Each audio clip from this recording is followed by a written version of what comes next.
What's good? What's good? Roulette Delgato back in the building, man. We in season 2 of this Can We Talk podcast, and we got bro back. How you doing, bro? How you doing? Blessed, man.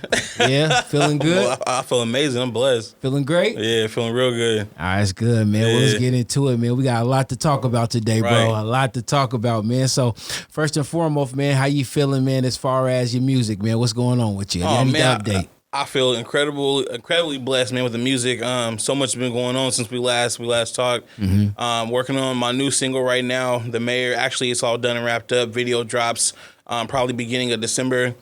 I dropped my joint, Bustin' Back, July 1st, so that's been doing really good. Numbers is going crazy on the video. Let's talk about Bustin' Back. Before we go move on, let's talk about Bustin' Back. So that was a video that you did from the last time we spoke. Right.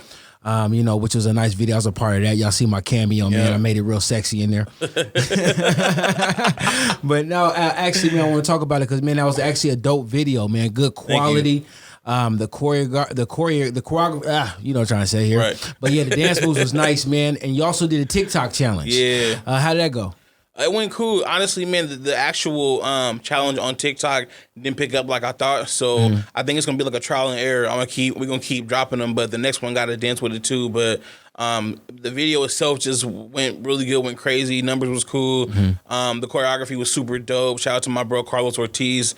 And Zach Olsen shot the video. So, he's young in the game. He's coming up, and, he's super talented. So, it's an honor to work with him. In the video, man, it's just, it was super creative.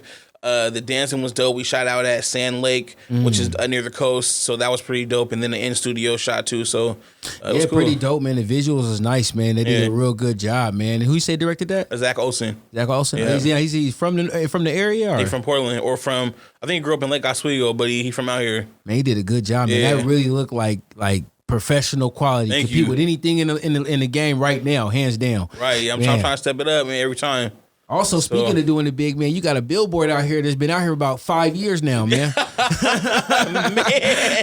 The Billboard is sitting right. As soon as I come off the bridge, and I come down here quite often, downtown Portland, I see the Billboard sitting right there. I got to look at that mug every day. So how that come about, man? That was big. Oh, man, it's crazy because basically, man, I wanted to do something promotional-wise outside of my social media because you can only do so much promoting online, right? Right. But you can reach the masses, but I just feel like it takes time to do fan reach online. So I really wanted to do something that was larger than life and then something outside of my social media for the city to see and really understand who I am now and really see and hear my name.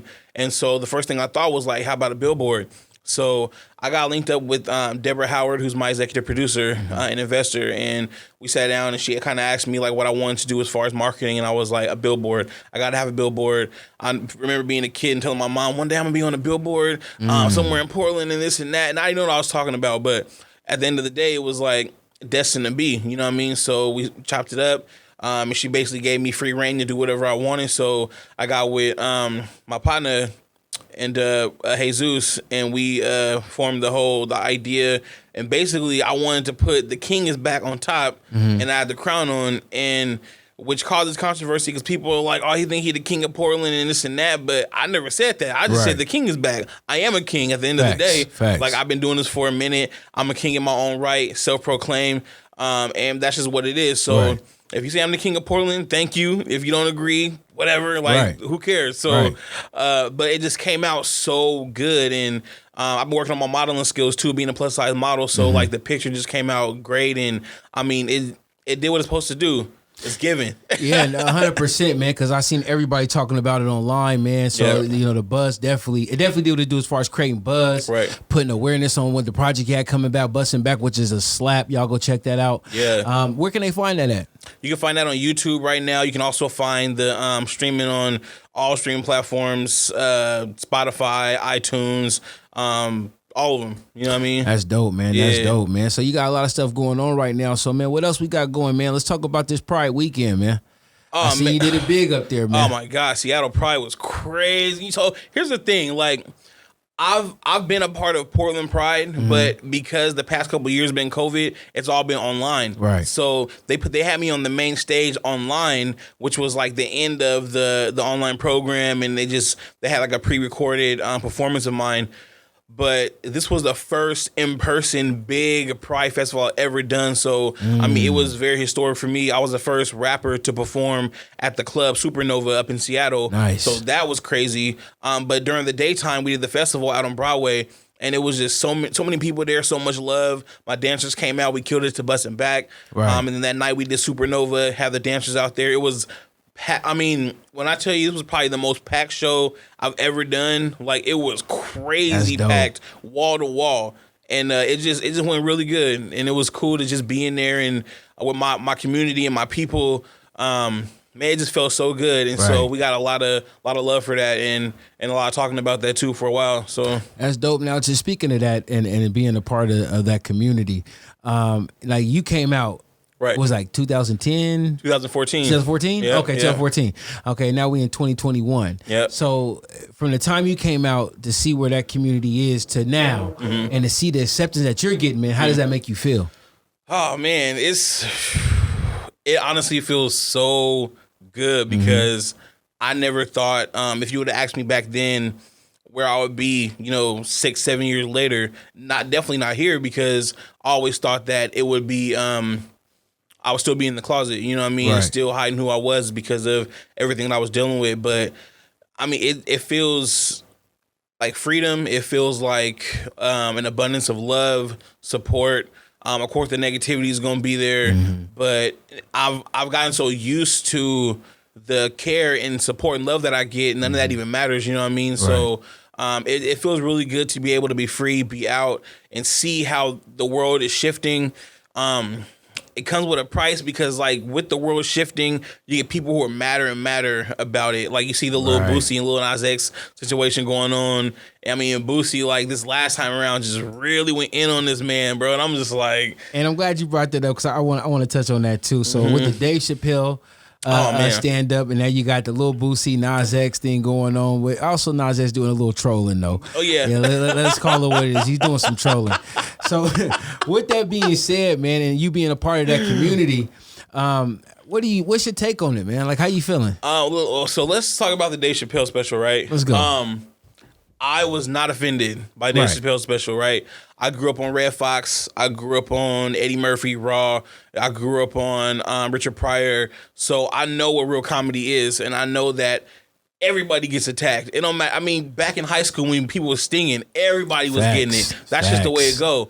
I feel like in the new generation, there's a level of sensitivity where you have to watch what you say, but it's just like in comedy, there's no limits, right? So unfortunately, people feel that way, but I wasn't offended. I'm not trans, so I don't know what it's like to be trans. So I can't be upset with anybody else being offended, but I personally was not offended, even being in the community.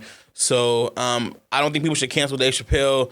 I mean, it's a tough situation to be in, but the man is a genius and a great comedian, and I mean, he did his thing. So as far as the Lil Nas X situation goes, he definitely is a troll. And the funny part about it is he made the video and was like, so I got my new song coming out with Lil Boosie. We finna do a track. And then Lil Boosie, like, I mean, the way he came back was like, oh man, like he hates this man. Like, I don't even want to repeat what he said, but like, damn, like, but you got to also with Lil Boosie, he also said what he said. Like, and they asked Boosie, would you ever do a track with him? He's like, nah, because the way I came at him, why would I do a track with him? You know, not the fact that he's gay, but I have my opinions on him, which were not flattering. So why would I go do a track with that man? Just keeping it real. That's like if I'm gonna speak on you, why would I be in your face kicking it with you? You know what I'm saying? So when he did that, it's like Bush like, nah, we ain't doing that, bro. That's how I seen it. You know what I'm saying? That's how I took it. He just kind of looked at like, nah, we ain't doing that. Yeah. Don't troll me. You know what I'm saying? Because you already know how I feel about it. So why would you even go there? Why would you even poke the giant? But and it made him mad. So he went off. And I also gotta say, Boosie is very old school. Like he's old school. Like how like my stepdad and my mom and a lot of my family members who like my family accept me, love and accept me, right? I have a sister who loves me, head to toe accepts me, but she don't agree with my lifestyle. Right? And I can't be mad at my sister for not agreeing with my lifestyle because that's just how she feels. And I don't want to like choke her into you know, like you have to support her. Mm-hmm. You have to know because that's her opinion, right? So I don't ever want her to feel like she's forced to do anything. So I feel like because people are set in their ways in old school, Boosie's one of them people, and he's not gonna change his mind. You see what I'm saying? So that's why I feel Boosie. I'm the same way. It's just like you. I love you to death, bro. I go to war about you. I don't agree with the lifestyle. Right. I don't agree with it whatsoever. But can't nobody say nothing about you to me. Right. You know, it's going to be a problem. You know what I'm saying? And real talk. But you know, saying I love you to death. But I don't agree with the lifestyle. But it ain't for me to agree. It don't matter. That don't have nothing to do with the relationship. So that makes sense. But also, I feel Boosie on a lot of stuff. You know, I think they pressed the agenda pretty hard. Mm-hmm. And they might crucify me for saying this. Mm-hmm. But I think it is pressed on a lot of children. I think that some of the images that they portray to children is not okay. Now, two sides to that coin. You know, you got Quavo and one of my favorites, Young in Miami, talking about scrub the ground, cheeks everywhere. Mm-hmm. I don't think kids should be seeing that either. So, you know what I'm saying? So I shouldn't be seeing no two men half naked on stage kissing either. You know what I'm saying? For children's sake. Mm-hmm. Now, as adults, it is what it is. You know what I'm saying? But for children's sake, I think that we should have some type of censorship to what the children are seeing and having access to. Right. And that's my only thing about it. I can agree with that too, because I feel like kids are young and impressionable. And so I can understand why nobody would want kids to see anything sexual at all, but they've been seeing sexuality forever just in the straight world, like straight people on TV doing stuff like that. And so, I definitely understand that kids shouldn't be seeing no kind of sexuality, but then I'm like, so when people say like this is agenda and like, okay, so we're putting it in front of them and it's gonna turn them gay. So like if you have a song like Lil Nas X or whatever his video playing and turn somebody gay, then once you play WAP and turn them back, like is that? I mean, right? If that's the way it works, then you know what I mean. But no, I feel that when you put it that way, I feel you, bro. But. Oh my God, that's really a joke, but I feel that though. Even though you joking, it does make sense. And what you're saying, especially when you're trying to say, "Hey, if you want it this way, then hey, why can't we just do it this way?" Either way, it's wrong to me. Mm-hmm. You know, the WAP is wrong. You know what I'm saying? I didn't like that for young girls to see, like the images they portray for young women. I think it just got to be some censorship all the way across the board. Because even when I was coming up. Yeah, you may have seen certain images, but it was censored enough to where it didn't really.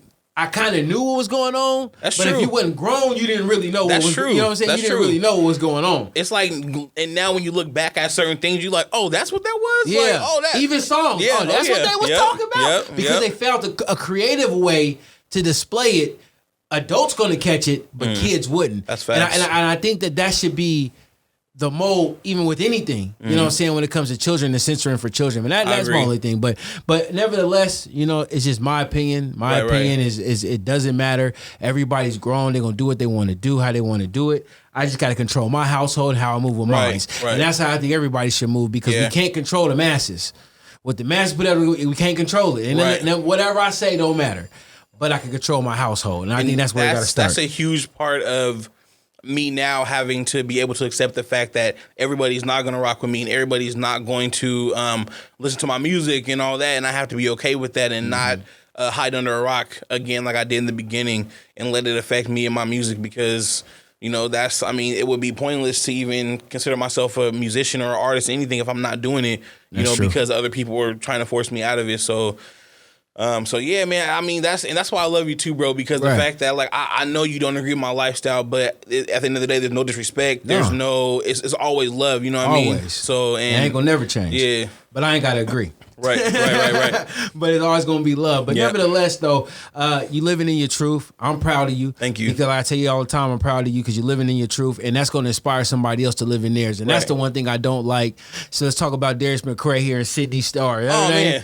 So. You know, we seen the clip. You know, he's grabbing on the cheeks, he's kissing her in the mouth, and then 10 minutes later, with his mom at breakfast talking about his rumors and I got a wifey. Well, partner, don't put it out there, because we gonna let you, what you putting out there is like, this is boo. Right. I think it's they're working on a project. I think. Okay. I really think it's like a show. But I haven't seen nothing, but that's the only thing that makes sense to me. Because outside that, it's like he was really gripping in cheeks. He was gripping cheeks, gripping the cheeks. They was kissing. I'm like, oh, so Yeah, item they booed up. Okay. That's how I took it. You know what I'm saying? That's how I took it too. And then when he was like, "Oh my, breakfast with," and wasn't that was that, if I'm not mistaken, wasn't that Harriet from the show, or am I tripping? No, you tripping because that's his mom. That was his real mom. That was his real mom. It sounded like her. I was like, "Is that okay?" Yeah, but, he said, "Is that Harriet?" Yeah, Harriet Winslow. Right. And so, that's the only thing I can think of is like maybe they doing like some promotional for a show coming out or something. I know she's an actress too, and she's been trying to get into the spotlight. So I don't know, but like the way it was put out at first. It was like he was really all up on it. So yeah, me thinking, I'm like, bro, live your truth. Don't do it like that, bro. If you was squeezing cheeks and kissing, that's what you feeling.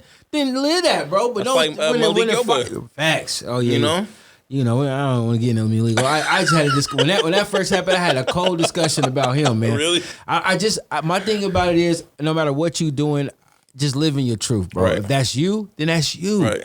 At the end of the day, nobody goes to sleep thinking about you. So living your truth. If that's how you move, that's how you move. Can't nobody stop you from that. Right. And that's your prerogative. Well, anyways, bro, let's move on. So, man, let's talk about, Fashion Week, man. Now, before you get into that, because you've been doing this multiple years. Yeah. So this ain't just your first time. Right. So somehow you didn't impress somebody, you got the plug, you I don't know what's going on. But you stay connected with that. So I want to know, how'd you get involved with that? Oh man. And how you feel about being a part of something so big like that. First of all, shout out to Candace Christian, Dre Ben Franks. Candace Christian is the owner and founder of Queen's Closet Collection, it's her clothing line, and then Dre Ben Frank is King's Collection, and so they're like a brother sister clothing line. And so basically, I started posting body positive pictures of myself on Instagram, and I decided one day that I just wanted to inspire other people who were heavier in size to just be themselves. Obviously, we've talked on our last episode, we talked about being healthy, weight loss surgery and stuff like that, and really getting in shape and stuff. But also in the time being, I just wanted people to understand that like you don't have to be ashamed of who you are, live in your skin. Even if you are a bigger person and you're trying to get healthy and lose weight, don't be ashamed of who you are, right? And so I started posting pictures. Eventually, this modeling agency, Bold Magazine, found me and was like, "Hey, we love your pictures and what you represent. We'd love to talk to you about maybe being one of our brand ambassadors." And I was just like, "Okay, this seemed a little weird. Like maybe this is some fake mail, or because I've been getting a lot of that." And so I responded, and her name was Janet, and she was like, I really love what you're doing. We'd love to talk to you." So we had a conversation, and then I became an ambassador for their brand. They're based out of Vegas, so we were going out to Vegas for my bro's birthday, and he happened to be available. So I met with the CEO, and we chopped it up. And he was like, "I love your attitude, what you're about, and you're a musician and stuff. And maybe we can like strike a deal. Like, would you be willing to be a model for us?" I'm like, "I'd love to." But then I became a full-time ambassador, and then was getting ready to start a magazine, Matters Magazine, with them. So we had a couple different deals on the table. And then I met Candace Christian through him because she was also a part of the Bold Magazine brand. And so she was like, I do New York Fashion Week every year, and I would love to have you walk my line. And so the first time I walked her line, which is primarily women's clothes, and she hooked me up with a special piece that was unisex. And so I walked her fashion show, and then she asked me back. And so went back again. And I mean, it's just been a blessing to be able to do that because I've never thought I'd ever walk a runway as a plus size model, especially during New York Fashion Week. That's crazy. That is crazy, bro. That's crazy. And so, like, how is it out there? Like, so when you're going out there, man, and you step in New York City. Now, I know about New York. I got kids' mothers from New York and about New York many times. Been in Times Square, all the hot spots, bro. So we're going out there, man, and doing your 1-2, and it seems like you get a lot of love when you out there as well. How does that feel, man? Like just coming from Portland, Oregon, up in the Northwest in the corner of the map, to go to the other corner of the map where it's big and everything is just amazing, and you in the middle of that, embracing that and being a part of that and contributing to that. How does that feel? It feels good. I feel larger than life being out there. I feel like because my presence and my personality, people, anywhere I go, people will be like gravitating. And I mean that in the least cockiest way possible. Like, people literally be like, "What does he do? Who is that? Like, what? Let me go talk to him." And so each time my whole squad came out there, and we all just like lived it up.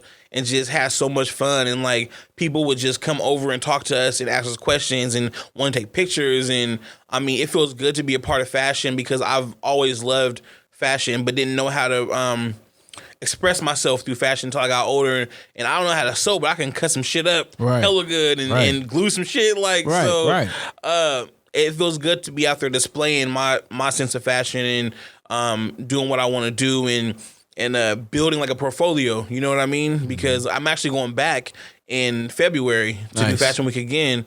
And my sister Glam Doll too, she's also going out there. She was walked the runway last time as well for Candace Christian. So this time we're going to walk 3 designers. And I mean, it's just been a blessing, man, to be able to come from Portland and be one of the only rappers to do so. And even places like Canada, be one of the only rappers to go to Canada and shoot videos there, go to New York, shoot videos there, and get love wherever I go. You know, it feels amazing. Yeah, man, you're doing big things, bro, and it's crazy. And like I said, I love watching what you're doing because I know where you came from, man. You got it out the mud. You've been putting in time. You've been putting in pain, bro. So to see you get the accolades that you get and making the moves you make, and it makes me feel good because I know where you came from, bro. So to see you doing what you're doing at that level, bro, it makes me proud, and I'm happy for you. Thank you, and bro. I know a lot of people are happy for you, man, because we all done seen you do it, man. And you sky's the limit for you, bro, when it comes to that. But so speaking of the model in the Bold magazine, I kind of want to touch on that because I know we didn't touch too much on that last time we sat down.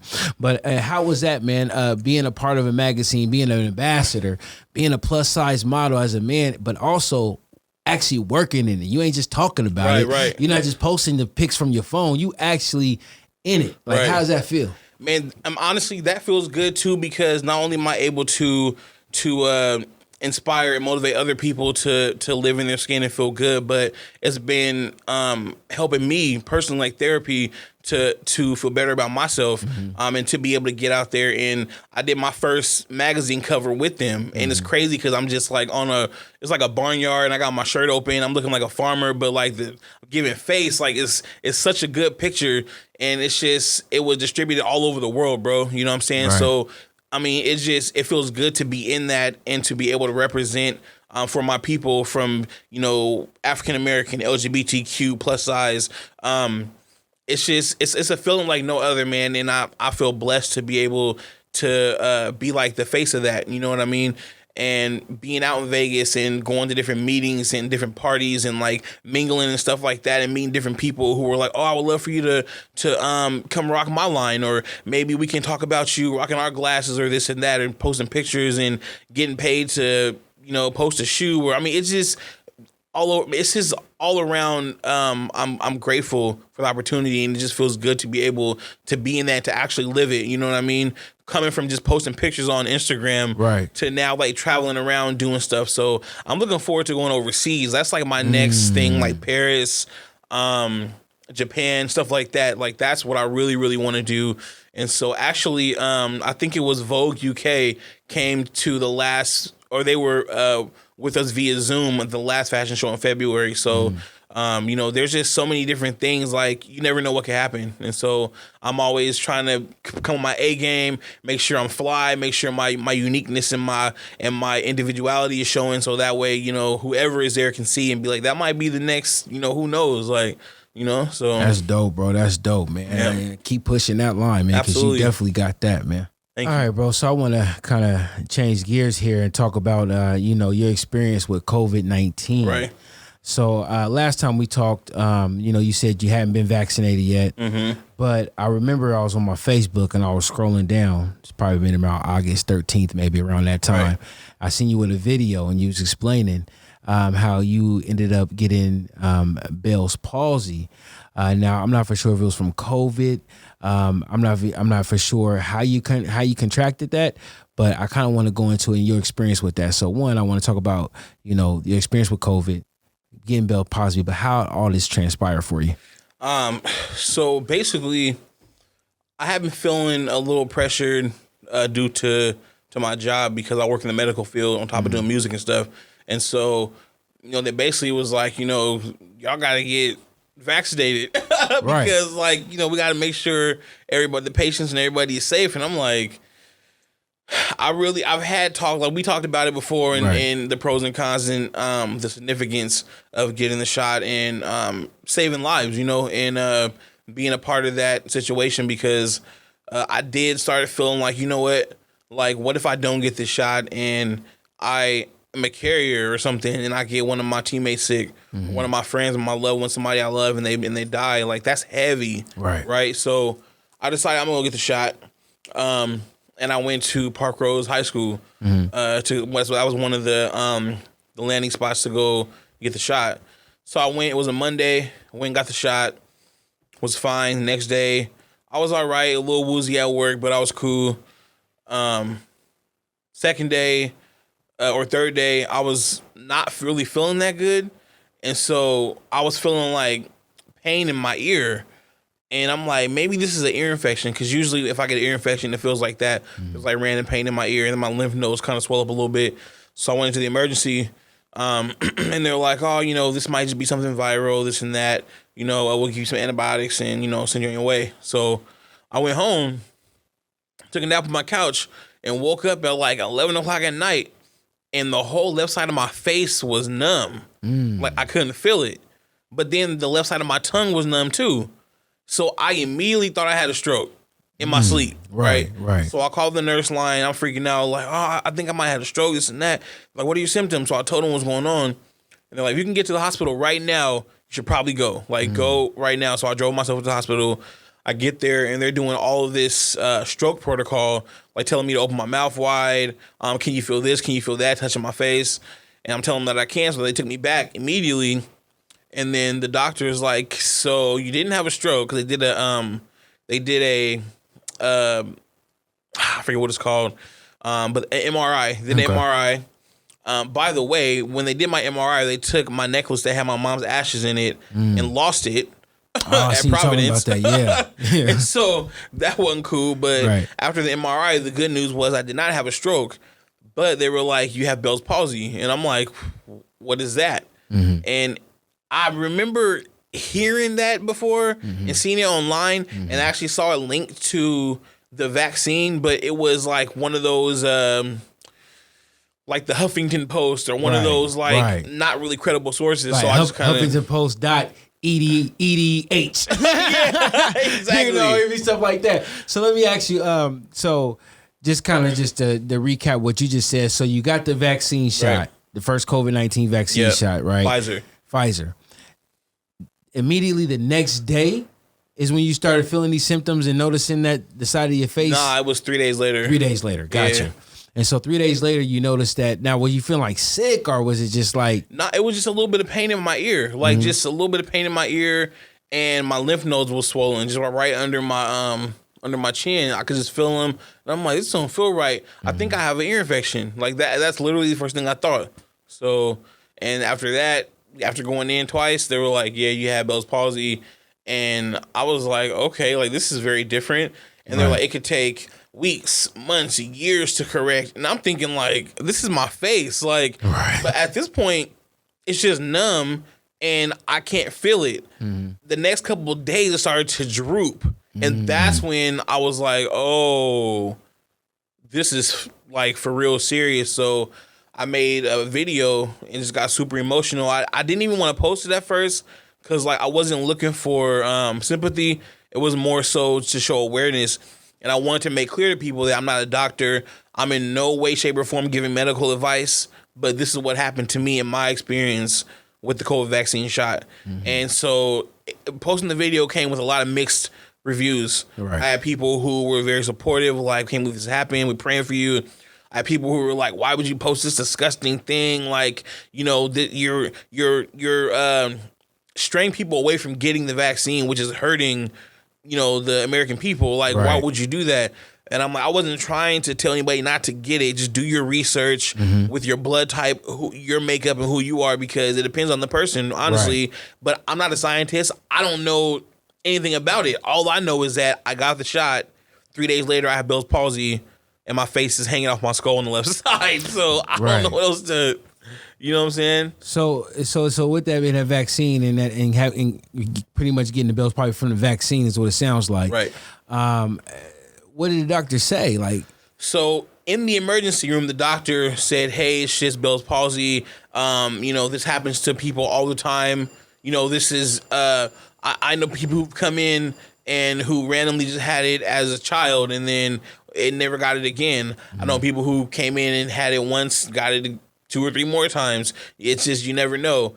And I'm like, it seems a little weird that I got the shot and 3 days later this is happening. I feel like it's from the shot. He's like, well, that's not really proven this and that. So I go home 3 days later, the virtual emergency doctor who got the test results and retested my blood was like, this was a direct thing from the shot. Like, so don't get the second one. He was like, I advise you to not get the second one because we don't know what's going to happen. My thing is, there's people who have gotten the shot and 2 days later had a heart attack and died. Can we say that would have happened if they didn't? Do we know? No. Right. We don't know what kind of underlying health issues that person may have had, anything. So, yeah. Exactly. So it's hard to pinpoint it and blame it on something. It's just very coincidental that I got this shot and then I had Bell's palsy. I'm just blessed to be alive. I'm happy to still be able to be here, tell my story, also make it through all this madness. But I mean, it was scary, man. I mean, I ain't gonna lie. But the amount of prayers and blessings and Portland hip hop community like coming through, bringing me care packages and food and like, I mean, it was overwhelming, But the biggest thing for me was the prayers, man. Like, it got me through, and my face is literally back to normal. Right now, did they ever give you a COVID test? They did. Yep, I tested positive for COVID. So I when I went in the second time and thought that I had a stroke and they told me I had Bell's palsy, they also tested me for COVID and I tested positive. So now did you ever have any symptoms from COVID at all? None at all. None whatsoever. Not one. And that's crazy because some people that I know that have had COVID, they've had symptoms. Right. Some have none whatsoever. Right. And now, mind you only had the one vaccine, so you wasn't fully vaccinated. Right. But they tested positive for COVID, but you had no COVID symptoms. That's crazy. I think that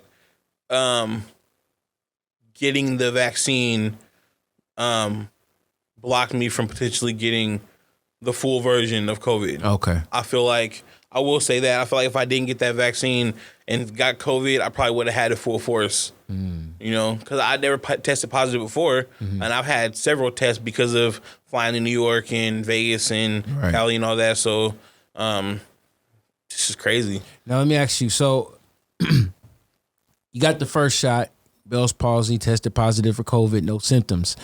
Now you didn't get the second shot. No, my doctor advised I did not get the second shot. Okay, so your doctor advised you not to get the second shot whatsoever. Did he say why? He said that because that was my reaction. He does not know what that second one will do, and it's probably in your best interest to not get that shot. Okay. Yeah. Okay. So then doctor's telling you that. Of course, we're gonna listen to our doctor. Of course, doctor telling me not to do it. I ain't gonna do it. Yeah, man, that's crazy, bro, man. You know what I'm saying? It was sad to see you go through that, but I'm glad you're healthy. Thank you. You're looking good, man. Your face is back normal, man. Right. You're still looking ugly. You're still out here ugly. This is my brand. Like, I said, how am I finna do anything like my face looking crazy? Like, this is, man, you know what I'm saying? Man. Yeah, you got a lot on your plate, man. You know what I'm saying? So, definitely is going to be a concern. But nevertheless, man, you got through it, man. You here. Right. So how you feel? So now do you take precautions even more now when you out, or are you just kind of still just living your life how you want to live it? No, I take precautions. I'm just asking.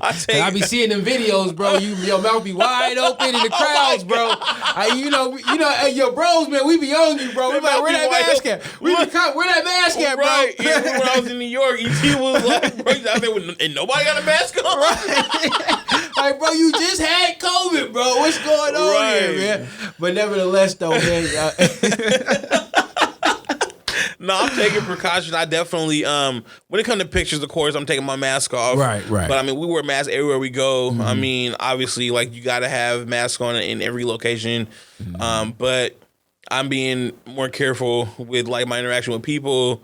With the hands and I don't know. It's just carrying sanitizer with me.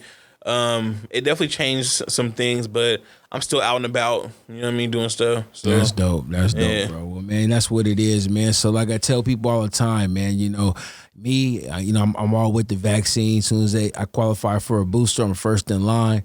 You know what I'm saying? For me, I felt like I may have had COVID when it first hit, but at the time, I don't think they knew what it was. You know what I'm saying? But so I was very, very sick. But I am fully vaccinated as of today.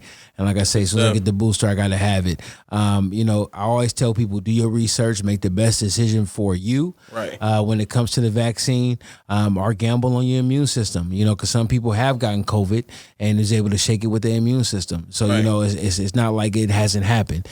Some people, they needed the vaccine to help fight it off, and some people, with the vaccine or without, have passed. Getting COVID. So it's just one of those things. It's an individual choice. It's research. Speaking to your doctor to make sure.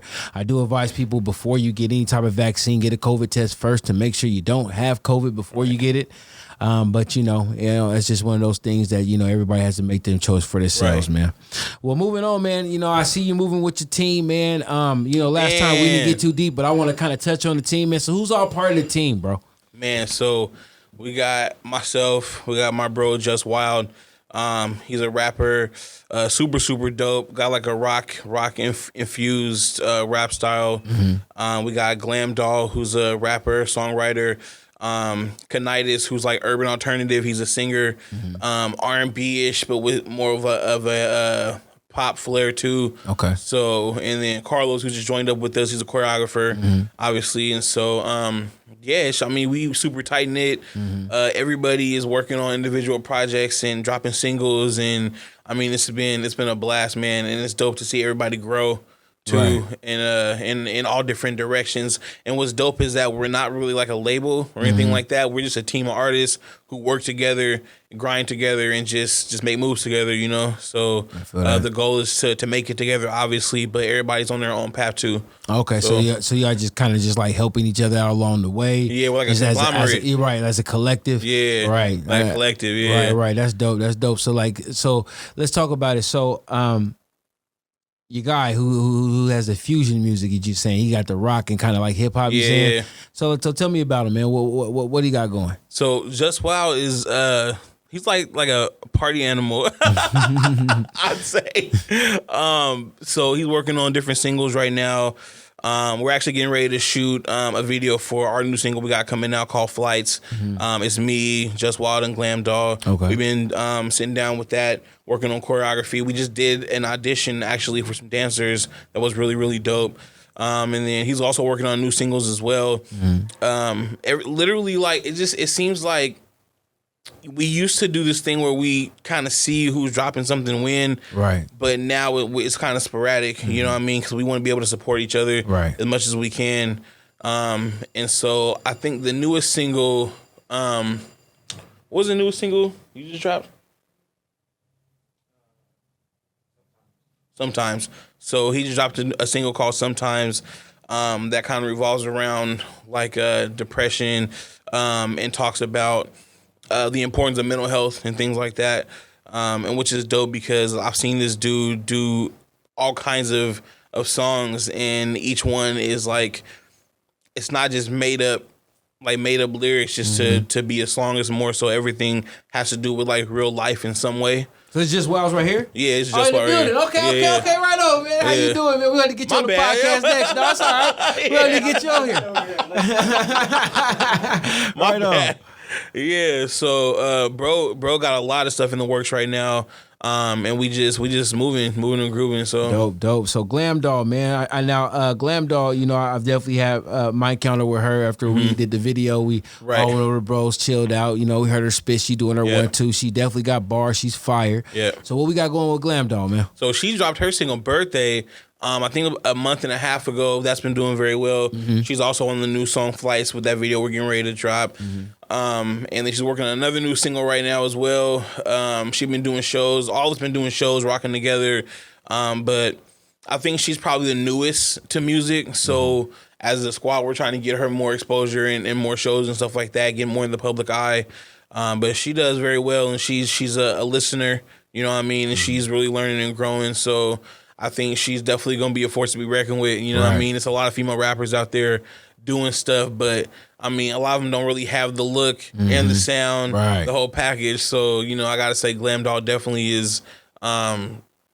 I mean, she's a killer and she's a beast. So she is. Yeah, she's a beast, bro. So she definitely got the look. She got the bars, and I can't wait to see him. Gracie, man, the whole team, man. I watch you guys, you know, from a distance, and I'm watching with a distance with my pom poms in the air because y'all moving, man. I'm watching y'all move as a unit. Y'all look like a tight unit. The support is there. It looks genuine. It looks authentic. You know what I'm saying? It doesn't look forced. And it looks like you're all pushing each other. And I got to salute you and your whole team, man, because that's dope, man. I hope y'all keep moving, and I wish y'all the best on that. Thank you. But speaking of the team, man, you know, man, I seen y'all did it big in L.A., man. Oh, we did. And real quick, I just wanted to say also, Kanitis is another part of the team too. Okay. He's our R&B urban alternative kind of mix. He just dropped his new single. With the long hair? Yeah. Okay, yeah, I remember. I heard him. Yeah, he's dope. Remember he was freestyling at the he was freestyling. Okay, that's right. He showed it, didn't he? Bro, that's a fact. Yep. What I love about him the most is he's so fearless. Like he's fearless. He don't give a fuck. Like he's one of them kind of spirits. So he just dropped his new single, What They Want, and that just came out, I think, a couple nights ago. And so that single's doing really good. Again, it's just us all supporting each other and pushing our singles and stuff like that. So his was the newest that just came out. And then I think his next one, I'm not sure what it is, but we're getting ready to shoot a video for our song. It's his song that I'm featured on called Emi Mente. Okay. Which is In My Mind. It's a kind of like an urban... I want to say salsa sounding, like very islandy kind of jam. Like it's really dope. So working on that. But again, everybody got new stuff they're working on. So, but yeah, LA. Before we get into LA, because we are talking about the crew, and I don't want to get too far ahead, because I actually want to talk about this too. So, man, what we doing about the project, bro? You got another project coming out, man? What we doing? So here's the thing. So all of us are just working on singles. We just putting out singles here and there. I like that. I feel like doing a project, people, they miss so many good songs. I dropped my last project, Superhuman 2: The Evolution. That was 2000. God, what year was that? 2019, I think it was that, or 18. I forget, but it was like 17 songs, and I feel like so many got overlooked, and I should have just took every single song and just did singles, because a lot of them are single worthy. Now I feel like once niggas really make it and kind of like get up there, people gonna go back and be like, oh, these are some bops, but you know, there are some songs I got overlooked for right now. So right now, no full projects, just working on singles, and putting those out and just putting money behind those to push and, you know, trying to keep stuff in the public eye, and be seen pretty much. So you said Superhuman 1? Nah, so I put out Superhuman 1 back in 2014, actually, the year I came out. I put that out in 2001. Superhuman 2 came out in 2020. 2020, okay, yeah, that's right. So, I don't know how I forgot that, but yeah, that's right, because when 2020 hit, I was excited about putting a whole project out, and then it just, I think what happened was COVID. What was that, a release party? I don't think so. We couldn't do a release party because of COVID. That's what happened. So that's about right. I couldn't do a release party. Like everything was kind of out of whack. So okay, now I remember. And so yeah, it just wasn't flying. So we did promote it and push it and stuff like that, and it did okay. But I feel like a lot of songs got overlooked. So and the way the climate of music is right now, and I had this conversation with somebody before too, is that I think singles is the best way to go because albums, I would put an album, me personally, if I was still doing music, I wouldn't, in this climate, I wouldn't put an album out until I got on. Right. I would put single after single after single. And I'm going to tell you who's a genius at that we see right now, OT Genesis. Oh, yeah. No album, all singles. Right. And he's torn. And he's torn. He's making money. Right. He's getting the bag. You know what I'm saying? So, you know, that's another way to keep you moving, because once you get a hot song, you can move around with it. Right. You know what I'm saying? You're going to get the bag here, there, and everywhere. Yeah. And if the whole team is just putting out singles until we get to that level, then we'll drop an album. Then we got a piece of work for you to give, and now we can get reacquainted on a different level. But as right now, we just trying to get your attention. Exactly. So you know what I'm saying? Yes, I think I got the formula. Somebody's single gonna hit. Somebody's single gonna hit. All of us, somebody gonna hit. Yeah, man, that's a fact, man. That's dope, man. Well, y'all keep doing that, man. Sound like everything's moving with y'all. I'm looking forward, man. And we have to get the team on the podcast, man. And chop it up with them, man. So yeah, that's dope. All right, bro. So, like I said, the team is moving. Everything looking good. Y'all moving as a unit. Y'all look tight. Like I said, it's authentic, man. It feels good to see. But, man, like I say, y'all making moves, man. And I seen y'all in L.A. doing it big, man. You got to tell me about the L.A. trip, man. Oh, man, L.A. First and foremost, man, shout out to my guy, Andre. I met Andre through my homie, Big Graham, who's an artist out here in Portland, and his manager. And so he had us all over the place in LA, different clubs. He gets love everywhere. So we've been chopping it up and talking about doing some stuff together out there. But for the most part, man, we got to network a lot, met a lot of people. It was really, really dope, man. It was a dope trip, but it was some weirdo shit going on too. Wait a minute, weirdo shit? What we talking about? Yeah, man. So the whole point of the LA trip was to go to the studio with this artist named Tyson Trill, right? So I met Tyson Trill at the Riff Raff show that was here recently, and I thought his music was dope. So at the time, my so-called homie JC, who was supposed to be like a manager, he was helping me, investing a little bit of money here and there. And when I say a little bit of money, I mean like a couple $100s, right? He got me some business cards, you know what I'm saying? I think he paid for,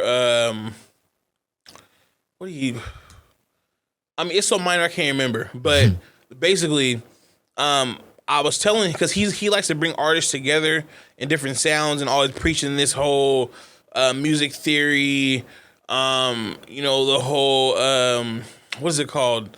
It's a term, stanzas.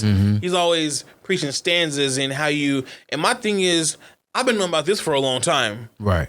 I mean, really, we used to make music together, bro, and you would tell me about hooks and how you gotta switch it up, how that last 4 bars gotta be like leading to the hook and gotta be something, either it's melodic or it's like you're hitting them real hard with them crazy bars, right? Right. And so I've been new about this. Like, this ain't nothing new to me, but if it's not done in his way, then it's the highway, right? And it's always been like that. So, and speaking of JC, he's been in and out of my music career for the past like 13 years. Okay. I've known him for 13 years.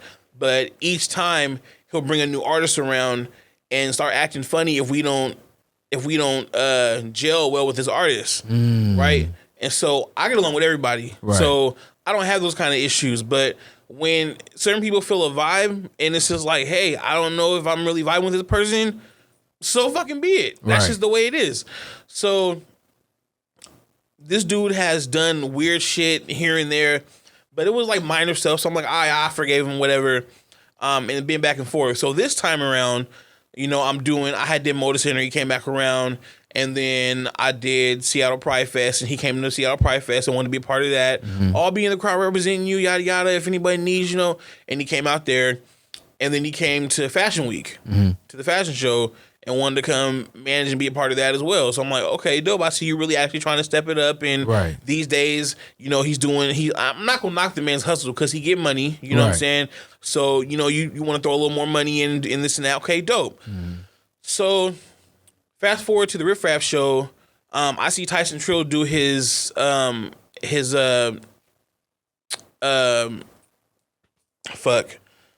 he does his like pre-show, you got a sound check. I can't even think right now. I'm so frustrated. Right now. I hear you, bro. So he do his sound check, and I'm like, oh, dude is dope. I like his sound. The couple songs I heard were pretty dope. So I'm like, JC, you should check in with him, tap in with him, because he's dope. See what he's doing, yada yada. Find out he's from Medford. Got a baby mama who he lived with here. I guess they was living out in a shack or so, I don't know, somewhere. So I forgot what he said, but in like a rundown apartment somewhere. But him and his baby mama live over there. Right. And he from Medford. He just moved here, was here for a couple months or whatnot. So got a fan base. I'm like, okay. So, let's tap in with him because I like fucking with artists who are dope. And I'm all about showing love and, spreading the wealth of knowledge of music and all that. So JC meets him. He immediately is on him like, oh, I think you're dope, this and that. And, this is where I'll get you a website. I'll do this, get you some business cards, this and that. So, sidebar, me, Just Wild, Kanitis, Glam Doll, we're all at the Capitol with JC. JC's talking to these 2 girls about weed business or whatever. And he said something about business cards. And so my bro Just Wild has the tap card where it's just one card, put it under your phone, everything comes up, boom, right? New wave shit. Right. And so they disagree with the fact that he has 100 business cards to pass out. I mean, and I get it, you know what I'm saying? Because it's a new day. Right. Social media is popping, like you want people to get it quick, attention span is fast, we get it. Right. So he's upset because they don't agree with that. And he feels like, oh, well, they're undermining me. And what if we're in a big business meeting and we're not on the same page and we just look unprofessional, this and that? Because he has a tap card and put it up faster? That sounds kind of bogus to me. It sounds to me like you was mad because you look stupid. You know what I'm saying? So, in any regard, back to the Riff Raff show. So they meet, Tyson Trill and JC meet and they cool. I can already see in his eyes that he's finna preach to him the music theory and the stanzas and this and that. So then they get cool and they keep talking and stuff after the show. JC's like, yo, how would you feel about going to LA in a couple weeks? And I'm like, oh, that'd be dope. For what? Well, Tyson Trill has a studio session. So Tyson Trill fucked with this guy out there who has a great studio, great sound. Because I recorded there with him. We did the song together, and unfortunately, and it was a bop too, but that's never coming out because you ain't putting shit out with me and him on it ever in life. So just to kind of break this down a little bit. So just as far as the connection goes, so Tyson Trill came with JC, or did Tyson Trill meet JC through you? Through me. Okay, like, so you were cool with Tyson Trill first. I met him that day at the Riff Raff show. And then JC came to the show and I said, hey, that guy's tight, you should connect with him. But we both met him in the same day. Gotcha. Right. But you made the connection. I made the connection. Got it. Okay, gotcha. And so unbeknownst to me, you know, I guess he like started building him a website, getting business cards. He got me some business cards, got Kanitis some business cards and Glam Doll.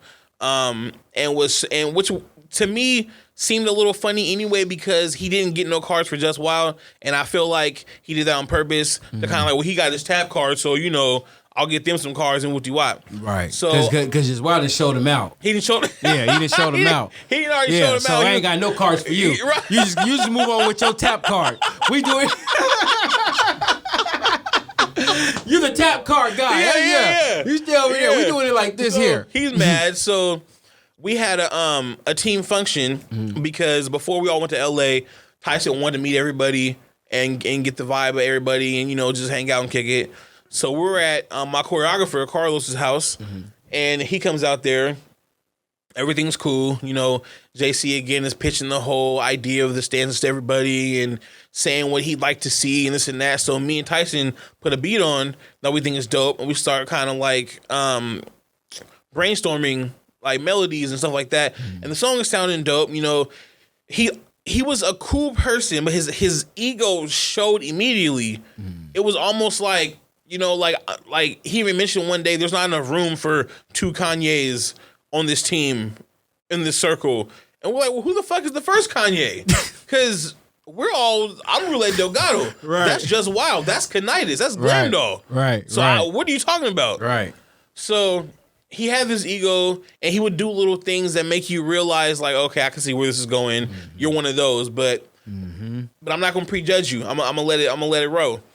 So we get ready for LA, and JC buys my plane ticket, and he buys my bro Kanitis' plane ticket. Right? We didn't ask for this. He said, I'll buy you guys tickets. No biggie, whatever. So whose idea was it to even go to LA? JC's. Okay. He wanted us to go down to LA, wanted me and Tyson to get in the studio and do a song together. Mind you, Tyson talked to me like, hey, I booked this amount of hours at the studio and would love for you to come do a song with me. I said, okay, bet.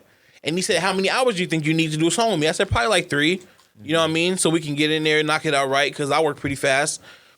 And so the day before the trip, he's like, yo, bro, can you send me that $180 for the 3 hours? I was like, huh? So wait a minute. He booked studio time, wants you to come in the studio with him, and before you get to the studio, I need $180 for half of the studio time from you. Bro, right. And so I'm like, wait, I thought you said you wanted a feature from me. Right. Because I charge. First and foremost, I charge $1,000. As you should. You see what I'm saying? So you got to pay me. But because you're paying for this session and this is a favor through my manager, JC, then I'm gonna knock this verse out. We're in LA. This is a new engineer we're working with who I want to tap in with because I guess he had just did some mixing for the baby and somebody else. So and works for Paramount. So I wanted to tap in with him. You know what I'm saying? So to me, this is like beneficial. Right. So he books our plane tickets. He books the Airbnb. JC gets us a rental. Right. It's a Range Rover. So the whole squad goes down there. Right? Everybody's down there, you know. The moment that Tyson Trill meets Just Wild in person, he's on his dick immediately. You're so dope. I love your music. This, that, and the third. Nah. Like, just, I mean, doing the most, right? Right. So throughout the day, we're all drinking and stuff. We got a bottle and was, just enjoying LA, having a good time. We ended up going to the studio. We knocked the song out. And sidebar, one of the other artists that was from Vancouver that Tyson Trill invited out to LA was asking JC, "Hey, did you help him get that Billboard?" And JC, actually, our investor helped, and don't even, because he had nothing to do with that whatsoever. Right. Nothing to do with it. Right. So now you're trying to flex. Right. But okay, you look stupid because you were stuttering in the studio, so now you look dumb. But session's over. We did a bop. We end up going out, right? So from my, correct me if I'm wrong, but from my knowledge, we're at this bar, and I think Just Wild and Tyson are clowning. We are stinging on each other, or like just playing the dozens. So him and Ricky were like talking back and forth because they had their little issue going, and then he tried to come at me. Okay. So we did have a little like kind of. Right. So the homie Ricky Slade was out there, and they had a little bit of an issue, and then Tyson tried to come at Just Wild, and then Just Wild started like clowning his clothes because he had this jean jacket on, like a Guess jacket. It said Guess all over it. Like, I know you got that from Ross, but I mean, I'm not finna. You know what I'm saying? Like, I ain't knocking you, bro. I get you from Burlington all the time. Like, I ain't gonna knock you, bro. Right, bargain shopping. I know you got it from Ross, okay? Right. And he said, when I put this on, I feel magnificent. I said, do you? But we in L. That's crazy. Yeah, so he got the jean jacket on, the Guess jean jacket. I guess that's like his claim to fame because he wore it the whole time. So, and he wore it at the party we was at before that too. So, I mean, the cool part. So the repeat offender, huh? Repeat offender. We was in the walking through the airport when we got to LA, and we seen somebody wearing a Death Row shirt, and he was like, "People still wear those? Like, I can't believe people still wear those. Like, I mean, those are so out of date, and out of fashion, and this and that." And JC was like, "Delgato just wore one of those in the Mayor video," and he was like, "Oh, I wasn't trying to clown his." Well, I know you weren't trying to clown because them Air Forces. Listen, he had the ice white Air Forces. I ain't gonna call them ice white, okay? Because they was beat to hell. Okay, them shoes can go to hell. Okay, because yeah, the crusty ones, huh? Oh yeah, the crusty white ones, bro, so bad. And the whole time kept saying, "I wish I would have brought some better stuff, man." But I just really couldn't because I got this, that, and the third, and blah blah blah. And the crew comes, the squad comes. I mean, through. if you just broke, say that then. Yeah, if you just broke, just say that, bro. Like, we come through fucking. Like, our clothes, we ready dip for LA, like ready to get it popping. Yeah, y'all was looking nice. Oh my gosh! So back to the studio, we do the song, go out. You know what I'm saying? He was trying to clown on Just Wild, stunning his ass the fuck up. He got mad, embarrassed. Okay. Next thing you know, JC tapped me on the shoulder like, "Hey, we getting ready to go." I'm like, "Where y'all going?" "We're just gonna go back to the house." I was like, "Okay, I'll see you guys there." So they leave. Carlos hits me up like, "Hey, bro." So I just had to check Tyson Trill because he's in the car saying all this outlandish shit, saying he's scared. He feels like his life's in danger. He's scared of Just Wild, and he don't know if he should be here, this or that. And we like, what the hell's wrong with this guy? Like, what are you even talking about, bro? Like, nobody is even at you like that. Like, it's clear that you have a problem with him. But okay, no issue. We get back to the Airbnb, and they are having a conversation about what's really going on, and we're trying to figure it out. it's Ricky, my homie Ricky Slay is talking to Tyson Trill like, yo, what's your issue with me? I don't understand it, this and that.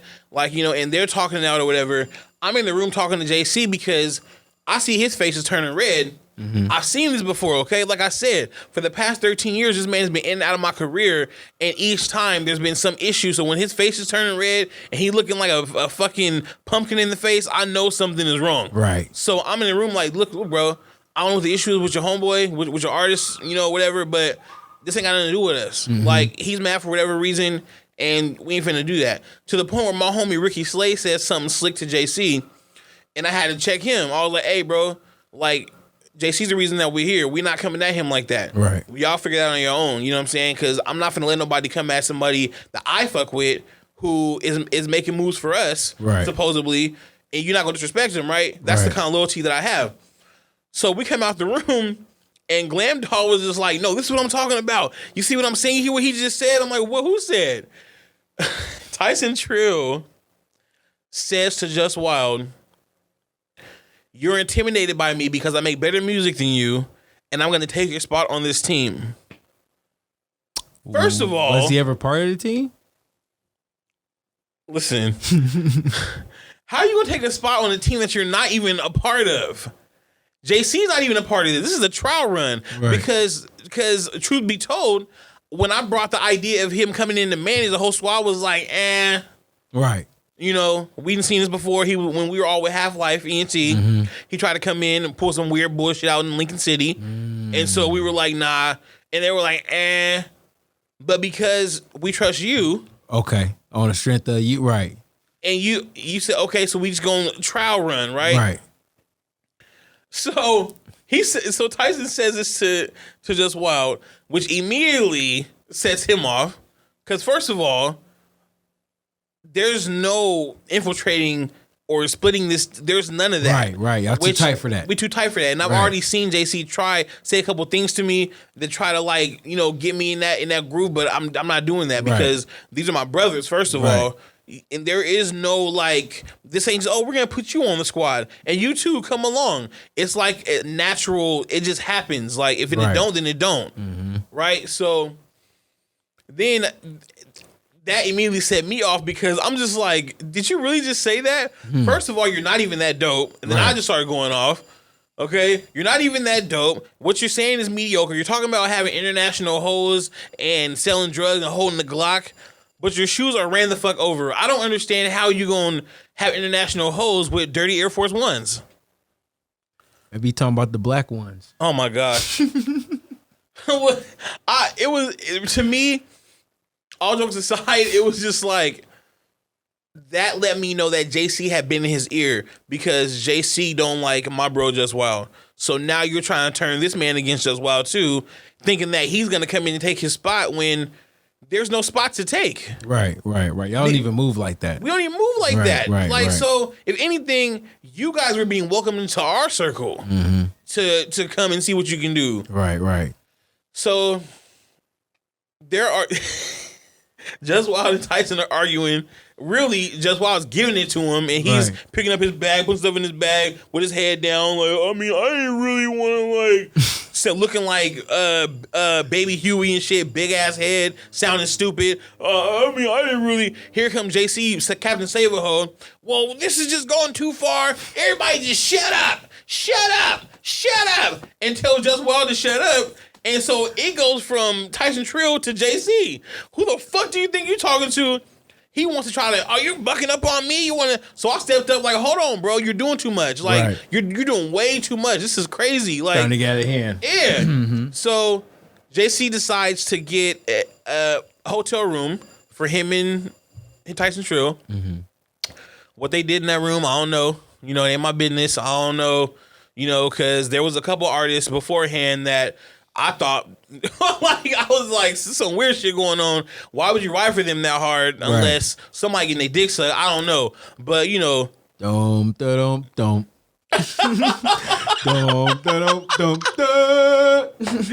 He do be talking crazy about his girl all the time, talking about, hey, isn't she kind of weird? Isn't she acting weird, acting funny? Everybody's like, no. Like, what are you talking about, bro? Like, she's my assistant. Like, bro, chill with all that weird shit, okay? Anyway, so They get a hotel room, and mainly I know it's to separate everybody. Mm-hmm. And he leaves. So checkout, I believe, was like 1 o'clock, I think. Like 1 o'clock. He shows up at 7 a.m. Mind you, that day, it was Sunday. We were supposed to go rent a PA system, go to Venice Beach, go perform, network and see what we can see. Just get out and have fun. He shows up at 7 o'clock. I'm going to visit my family. This is JC. I'm going to visit my family. You guys got to get out. He rented the Airbnb. So we're like, I immediately go, I know what this is. Right. Now you're trying to be slick. You're trying to be corny. We're all the way in LA. We're 1,000 miles away from home. So now. So wait, you guys are in Airbnb that he rented, so y'all staying there. Yep. So he gets in that morning until you guys got to get out because I want to see him. We got to get out because he's going to see his family. Oh, wow. So we get up, taking our sweet time, everybody showering, getting dressed, a couple hours go by. He's pissed off. So pack our stuff, and we end up getting out of the Airbnb. And we were thinking we should put our stuff in the rental until we go to the airport so we ain't got to carry it around. Right. Because we know he's finna leave us. Right. But then since my guy Ricky was there, we put our stuff in his car instead. Mm-hmm. And so JC playing the game the whole time. We're trying to call him while he's upstairs, like, we put our stuff in the car, yada, yada. He being weird. We put it all in Ricky's car. And then he's just like, deuces, smashes off in the Range Rover. So at this point, you know what you're doing. You try to leave us with nowhere to stay and with no transportation. To me, that says a lot. That speaks volumes about your character and who you are. Absolutely. Because you knew that this trip was on you. You bought our flights. So we got a flight tonight. So we don't have the transportation like that. Right. You got all that, you right? You provided the transportation. Exactly. Right. So you were going out of your way to try to have us with nothing to prove a point. To prove a point, right. Because he had already told Carlos, I can walk away from this. I don't have to be here. Tyson Trill doesn't have to be here. He can do whatever he wants with whoever You don't even know this man. So that's corny in itself. You guys are both very fucking corny. So to me, it's like, okay, my feeling was a little hurt because I'm thinking this is my friend. Right. So I'm like, all right, cool. Luckily, we got pleasant conditions in LA. We got picked up, went and got some food, went and seen some more of the town, have fun. Right. Caught our flight, which they were on. Caught our flight back, went home, and it was all good. Flight on the way home. How was that? It was cool. Y'all say anything? No, he didn't say nothing. We didn't say nothing. We let it be what it was. So everybody just corny on the plane. A lot of corn on that plane. Hey, listen, I would do the same thing. I ain't saying nothing. Yeah, I ain't got nothing to say. Yeah, absolutely. So we get back, and apparently there's a group text that he sent me and Kanitis, but I had blocked him already from everything because I don't even want to talk to you, hear from you. I'm good. And the message was like, hey, I know we had a little falling out, but business is business. When can I get that $250 back for the tickets? Now, I definitely wasn't going to respond even if I got the text. You just left me stranded in Los Angeles. Bitch, fuck you. And that $250. Right. I could give a damn. Don't even breathe my name. Don't think about me. Right. Kanitis responded because he's that kind of person. And he basically told him like, bro, you literally burned the bridge with one of the dopest artists in Portland. One of the most moving artists right now who are doing shit out here. Facts. And has a name and influence and knows everybody. Facts. Do you really think you're about to be out here working and moving and grooving after you did that to him? I got my ways. I got my, okay, I'm sure you do. Great. So we go to, we go to a show. Rewind. Glam Doll is at the casino in Washington. Sees Tyson Trill. His eyes get big. He turns the other way. And gets to looking around like, are they in here somewhere? Right. He wants to know now. Next thing you know, we had a show, and one of my homeboys walked up to me and was like, yo, there was a cypher the other night, and Tyson Trill came. He was in there, and when he walked in, he said, hey, is Roulette or any of his boys in here? Oh, you're scared. Now, if you know me, bro, I'm not even in the streets like that. Right. You're not going to start nothing. I ain't going to start nothing. I'm not that kind of person. Yeah, but you're going to finish some shit. But I'm going to finish some shit. Right. We go to the meeting of the minds. They're in there. Right, I'm like, okay, there's JC. So what's the meeting of the minds? Meeting of the minds is something that happens monthly, where a lot of hip hop artists and some of the people who are successful in Portland rap come together and talk about ideas of unity and how we can get on the same page and this whole thing. And this time around, I think it was one of the main focuses was a situation going on with an artist named Rekka. She's a white girl who has dreads. And some of the black artists are not happy about that. And they feel like she's culture appropriating. I don't feel like that. Just my opinion. So, because she has dreads, she's a rapper. They feel like they address her online. They made a diss track about her. I'm not for sure. I don't know who that is on ins and outs on that, but that sounds real corny. Bro, I really I don't know. Especially in today's world. It just didn't make sense to me. Yeah. But, neither here or there, whatever. Right. But that was one of the topics.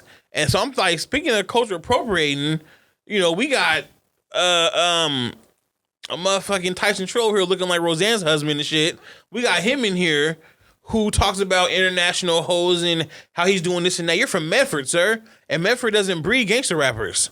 So I'm confused as to how you're playing. If you listen to him talk, when I met him, it was, Roulette, what's up, dude? It was so good to meet you, man. And yeah, but on the record, you sound like a Southern artist with an accent. How the fuck does that happen? Stop it. So. Bad Barbie.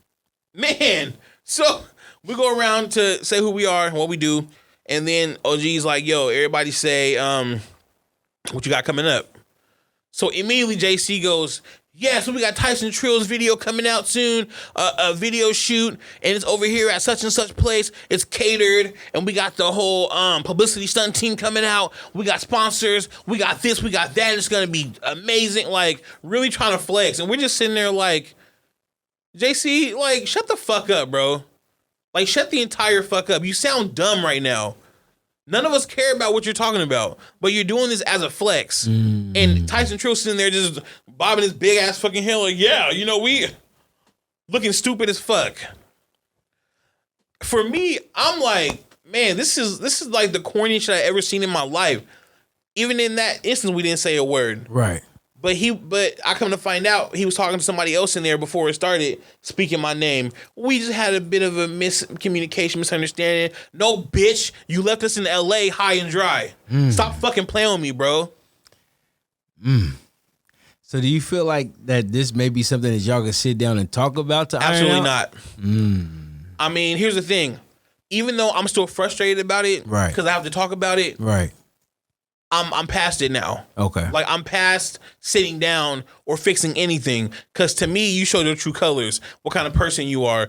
If let's say there was a deal on the table or something like anything, you're the kind of person that would fuck that deal up for us because you're mad.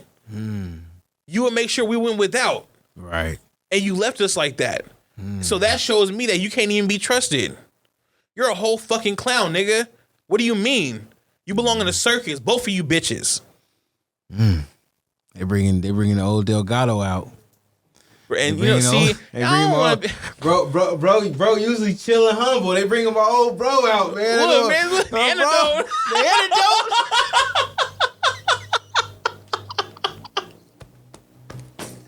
They bring old Nangato. Man. I ain't seen bro like this in a minute, bro. Because for me, it's just like it's all about humbleness, right? And the dude Tyson has an ego so big, he thinks he's like God's gift. And so does JC. And it's like, at the end of the day, you guys are going to be looking stupid together. I don't give a fuck how many moves you make. You guys are fraud as fuck. Right. And you're going to be that. Right. And that's just what it is. Like, I can only be honest. Like, I ain't saying nothing false tonight on this show. Right. Everything I said was 100% facts, except for the fact they might be fucking. That was a joke. Right. I don't, Right. We don't know what people do that in was, the bedroom. But in reality, y'all fraud as fuck. Right. And at the end of the day, what I will say though, if you fuck with Tyson Trill and you fuck with me, figure it the fuck out. Right. Because I don't fuck with nobody who fuck with niggas that I don't fuck with. So the math ain't mathin'. So if you fucking with him, then you're not my people, period, point blank. And if I see y'all rocking, understand that you don't fuck with me. So, it is what it is. But I'm just, me and my squad, we don't play that weird, funny shit. We're all humble individuals, nice. We ain't out here starting shit, trying to fight people on all weird shit. But the motherfucker is out here scared. Well, I mean, I didn't expect to get all that.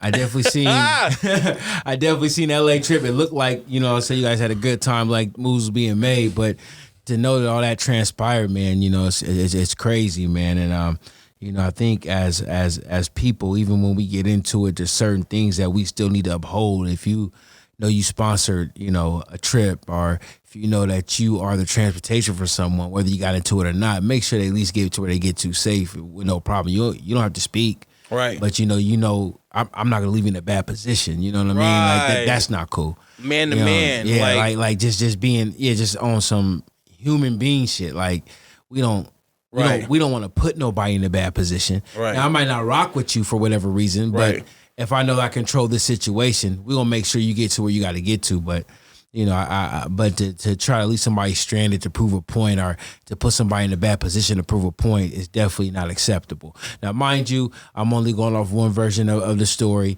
I know my brother. He's not a liar. But at the same time, this is all I'm going off of. So, from what I'm hearing here, definitely, you know, brother JC, you could have handled that a lot differently. I won't be surprised if he tried to come on the show and clear his name. And you know, I would give an opportunity to sit down, and if you want to come on and tell his version, we definitely will open that platform, you know, for him to do so. Absolutely. You know what I'm saying? I'm always open to that. Just that. And yeah, so, you know. Just that.